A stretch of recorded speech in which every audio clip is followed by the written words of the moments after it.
हमारा टॉपिक है रेखीय संवेग संरक्षण का नियम। तो सबसे पहले एक शब्द आता है निकाय। निकाय किसे कहते हैं? अगर आप साइकिल की सवारी करते हैं तो साइकिल प्लस आपको मिला के एक सिस्टम बन गया, एक व्यवस्था बन गई, उसी को बोलते हैं हम लोग निकाय। अगर कोई तीसरा बच्चा भी बैठ जाता है उस पर, तो अब तीनों लोगों को मिला के, तीनों मतलब एक साइकिल प्लस दो आप को मिला के जो व्यवस्था बनी उसी को बोलेंगे निकाय। तो रेखीय संवेग संरक्षण के नियम के अनुसार अगर किसी वस्तु पर, किसी सिस्टम पर बाह्य बल लग रहा है जो वो 0 हो जाए, तो उस सिस्टम की, उस व्यवस्था की जो रेखीय संवेग होगा, टोटल रेखीय संवेग होगा, वो संरक्षित होगा। इसी को बोलते हैं हम लोग रेखीय संवेग संरक्षण का नियम। आइए थोड़ा मैथमेटिकली समझते हैं हम लोग। न्यूटन के द्वितीय नियम के अनुसार हम एक फार्मूला जानते हैं, dp/dt equal to F external. इसका क्या मतलब हुआ? मतलब ये हुआ अगर किसी सिस्टम पर एक्सटर्नल फोर्स लगता है तो वो किसके बराबर होता है?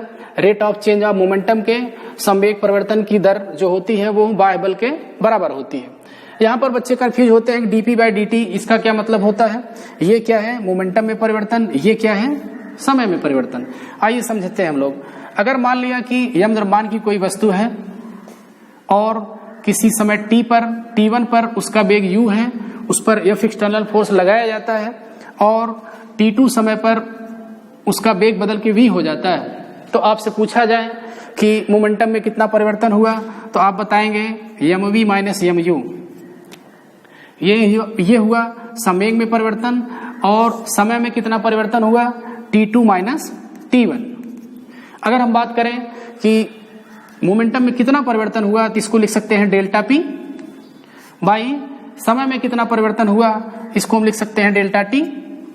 और अगर समय में परिवर्तन बहुत कम है, मतलब डेल्टा t टेंस टू 0 लिखा जाए, तो इसी delta p by delta t को हम लोग लिख लेते हैं dp/dt। अब आप समझ गए होंगे कि डेल्टा p क्या है? संवेग में परिवर्तन, समय में परिवर्तन, टोटल क्या होगा? संवेग परिवर्तन की दर। और डेल्टा t बहुत कम है, मतलब समय में परिवर्तन बहुत कम है, ये टेंस टू 0 अगर है, तो dp/dt क्या है? संवेग परिवर्तन की दर।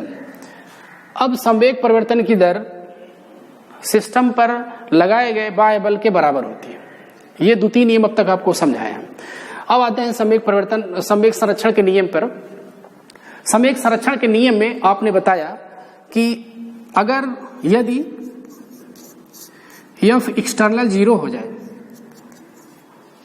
तो सिस्टम का संपूर्ण रेखीय संवेग संरक्षित होता है। इसको मैथमेटिकली समझते हैं हम लोग। F एक्सटर्नल इक्वल टू 0, ये पार्ट 0 हो जाएगा तो dp/dt इक्वल टू 0 हो जाएगा।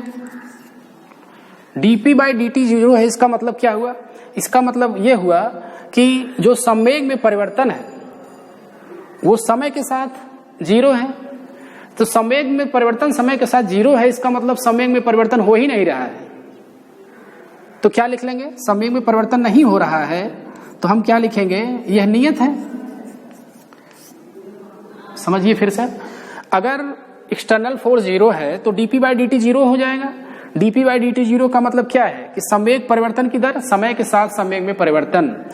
और यह 0 अगर है तो समय के साथ संवेग में परिवर्तन हो ही नहीं रहा है, तो संवेग में परिवर्तन हो ही नहीं रहा है, तो हम लिखेंगे p नियत है। तो इसी को बोलते हैं कि अगर एक्सटर्नल फोर्स 0 है तो सिस्टम का या निकाय का संपूर्ण रेखीय संवेग नियत होता है। इसको बोलते हैं हम लोग रेखीय संवेग संरक्षण का नियम। ओके।